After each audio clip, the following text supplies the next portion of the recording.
السلام علیکم ورحمۃ اللہ تعالیٰ وبرکاتہ۔ نحمده ونصلي ونسلم على رسوله الكريم اما بعد فاعوذ باللہ من الشیطان الرجیم بسم اللہ الرحمن الرحیم۔ هو الذی انزل من السماء ماء لکم منه شراب ومنه شجر فیہ تسیمون۔ صدق اللہ العظیم وبلغنا رسوله النبی الکریم ونحن على ذلك لمن الشاہدین والشاکرین والحمد للہ رب العالمین۔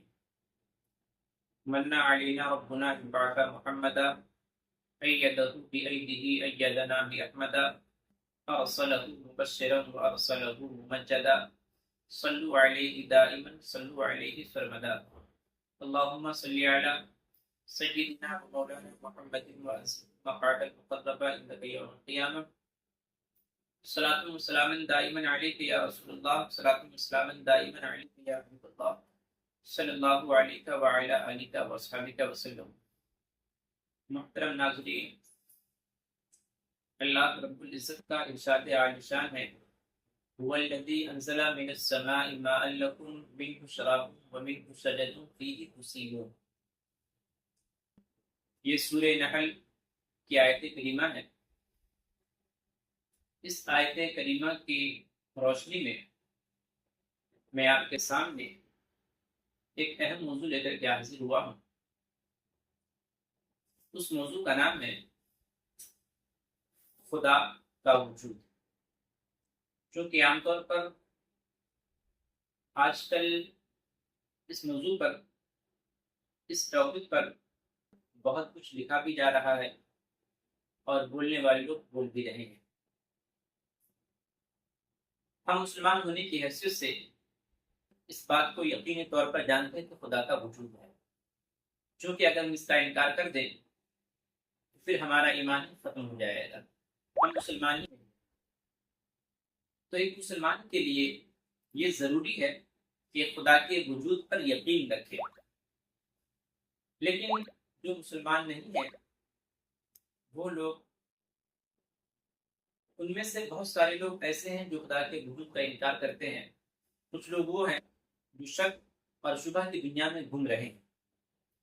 مگر ذرا آپ غور کریں، اتنی بڑی کائنات ہے، کائنات کی کون سی ایسی چیز ہے جو اس چیز کا پتہ نہیں دے رہی ہے کہ اللہ رب العزت کی ذات موجود ہے، خدا موجود ہے۔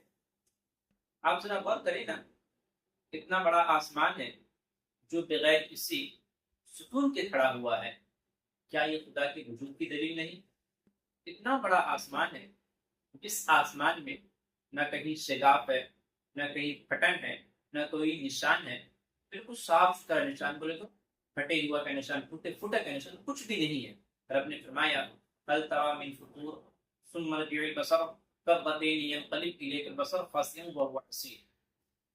اتنی بڑی زمین ہے، کیا یہ چیزیں خدا کے وجود کا پتہ نہیں دیتی؟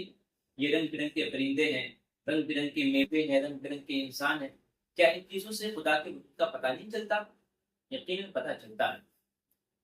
مگر بہت سارے لوگ وہ ہوتے ہیں جو صرف عقل کی بنیاد پر ہر چیز کو تولنا چاہتے ہیں، پر یاد رہے خدا کی ذات وہ نہیں جو ہماری عقل میں آ سکے، پھر وہ خدا خدا نہ رہ پائے گا۔ ایک مخلوق ہے نا، یہ مخلوق کے اندر خالق سما جائے، یہ تو بڑے عجیب کی بات ہے۔ تو ہم عقل کے ترازو پر نہ تولیں، بلکہ اس بات کو ہم یقین سے جانیں کہ خدا کا وجود ہے۔ آئیے بڑی آسانی کے ساتھ ہم آپ کے سامنے چند آیت قرآن پیش کرتے ہیں، جو آیات قرآن خود بخود اس بات کی شہادت دے رہی ہے کہ خدا کا وجود ہے۔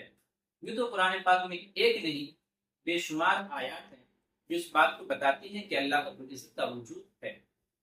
سورہ نحل کی یہ چند آیت کریمہ ہیں، جب آپ ان آیت کریمہ کو پڑھیں گے تو آپ معلوم ہوگا کہ خدا کا وجود ہے۔ چنانچہ ارشاد ربانی ہے هو الذی انزل من السماء ماء لکم منه شراب ومنه شجر فیہ تسیمون۔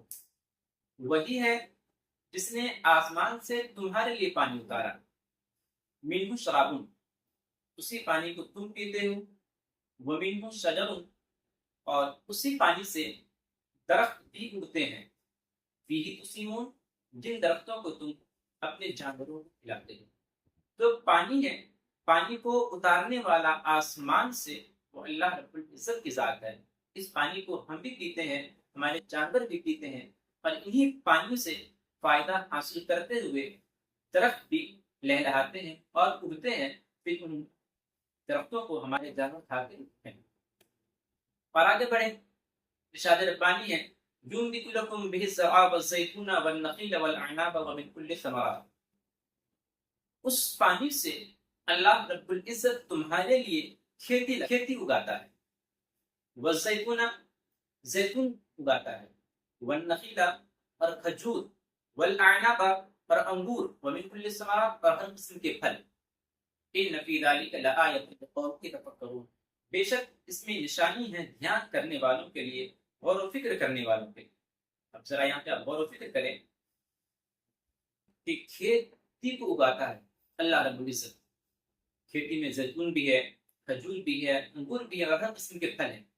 ذرا غور کریں، مختلف صورت رنگ پھلوں کے ہیں، مزے الگ الگ ہیں، سب کی شکلیں الگ الگ ہیں، سب کے بو الگ الگ ہیں، سب کی خاصیت الگ الگ ہے۔ آپ غور کریں، پانی تو سب کا ایک ہی ہے نا، جو پانی ہم پیتے ہیں وہی پانی جانور پیتے ہیں، وہی پانی ان درختوں کو ملتا ہے، لیکن آپ غور کریں کہ ایک ہی پانی سے سارے درخت اگ رہے ہیں، ایک ہی سورج کی روشنی سے درختوں کو زندگی مل رہی ہے، ایک ہی چاند کی روشنی سے درخت بڑھ رہے ہیں، مگر پانی ایک، سورج ایک، چاند ایک، ہوا ایک، مگر سارے درختوں کے رنگ الگ الگ، سارے پھلوں کے مزے الگ الگ، سب کی خاصیت الگ الگ۔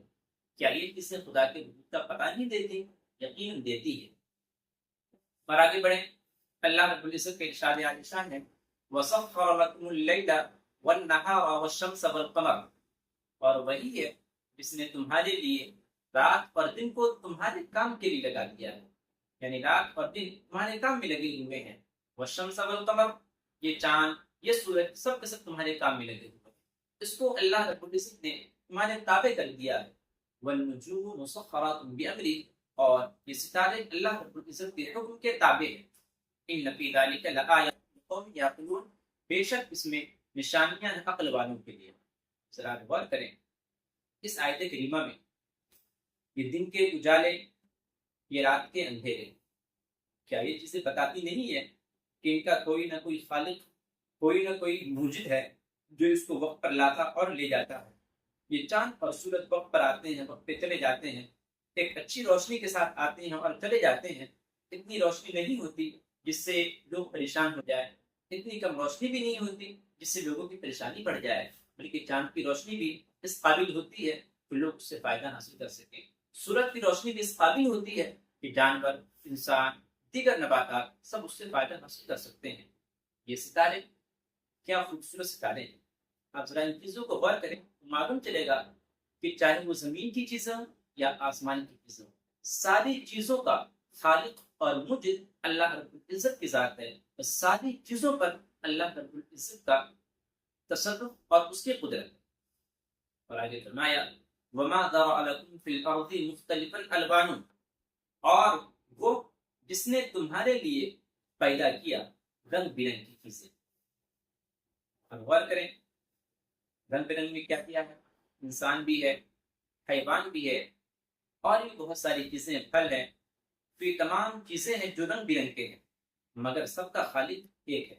انسان ہزاروں قسم کے انسان ہیں، پھل ہیں ہزاروں قسم کے پھل ہیں، جانور ہیں ہزاروں قسم کے جانور ہیں، تو کیا یہ چیزیں پتہ نہیں دیتی کہ ان کا کوئی نہ کوئی خالق ہے، ان کا کوئی نہ کوئی موجد ہے؟ کیا یہ چیزیں خود بخود وجود میں آ گئی؟ نہیں، عقل کہتی ہے کہ ان کا کوئی نہ کوئی موجد ضرور ہے، ان کا کوئی نہ کوئی خالق ضرور ہے، تو جو خالق اور موجد ہے وہی اللہ رب العزت کے ساتھ ہے۔ پر آگے بڑھیں، ارشاد ربانی ہے وَهُوَ الَّذِي سَخَّرَ الْبَحْرَ لِتَأْكُلُوا مِنْهُ لَحْمًا طَرِيًّا وَتَسْتَخْرِجُوا مِنْهُ حِلْيَةً تَلْبَسُونَهَا وَتَرَى الْفُلْكَ مَوَاخِرَ فِيهِ وَلِتَبْتَغُوا مِنْ فَضْلِهِ وَلَعَلَّكُمْ تَشْكُرُونَ، وہی ہے جس نے سمندر کو تمہارے تابع کر دیا، تمہارے کام میں لگا دیا ہے، لِتَأْكُلُوا مِنْهُ لَحْمًا طَرِيًّا، تاکہ تم سے تازہ گوشت یعنی مچھلی نکال کر کھا سکو، سمندر میں جاؤ، مچھلی نکالو اور مچھلی کھاؤ، وَتَسْتَخْرِجُوا مِنْهُ حِلْيَةً تَلْبَسُونَهَا، اور تم اس سے زیورات نکالو، اور اس کو نکال کر کے پہنتے، وَتَرَى الْفُلْكَ مَوَاخِرَ فِيهِ، اور تم اس میں کشتیاں دیکھتے ہو جو پانی کو چیر کر کے چلتی ہے۔ اور ذرا غور کریں، اتنے بڑے سمندر ہیں، اس سمندر میں مچھلیاں بھی ہیں، اس سمندر میں زیورات بھی ہیں، اس سمندر میں کشتیاں بھی چلتی ہیں، کیا کچھ پتہ نہیں چلتا؟ عقل اس بات کی گواہی نہیں دیتی کہ اتنے بڑے سمندر میں ساری چیزیں ہیں، اس کے علاوہ اور بھی بہت ساری خوبیاں، کیا عقل گواہی نہیں دیتی کہ ان کا کوئی نہ کوئی خالق ضرور ہے، ان کا کوئی نہ کوئی موجد ضرور ہے؟ عقل ضرور اس بات کی گواہی دیتی ہے۔ معلوم کیا چلا کہ تمام آیات کریمہ اس بات کی گواہی دے رہی ہے کہ اللہ رب العزت کے ساتھ موجود ہے، یہ ساری کائنات کا خالق کوئی نہ کوئی ضرور ہے، سارے انسانوں کا خالق، سارے حیوانوں کا خالق، ساری دنیا کا اور دنیا کی تمام چیزوں کا خالق کوئی نہ کوئی ضرور ہے۔ وہ کون ہے؟ وہ اللہ رب العزت کے ساتھ۔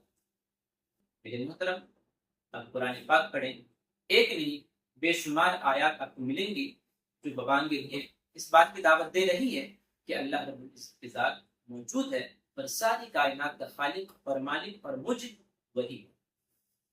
استغفر اللہ ربی من کل ذنب واتوب الیہ وآخر دعوانا الحمد للہ رب العالمین۔ السلام علیکم ورحمۃ اللہ تعالی وبرکاتہ۔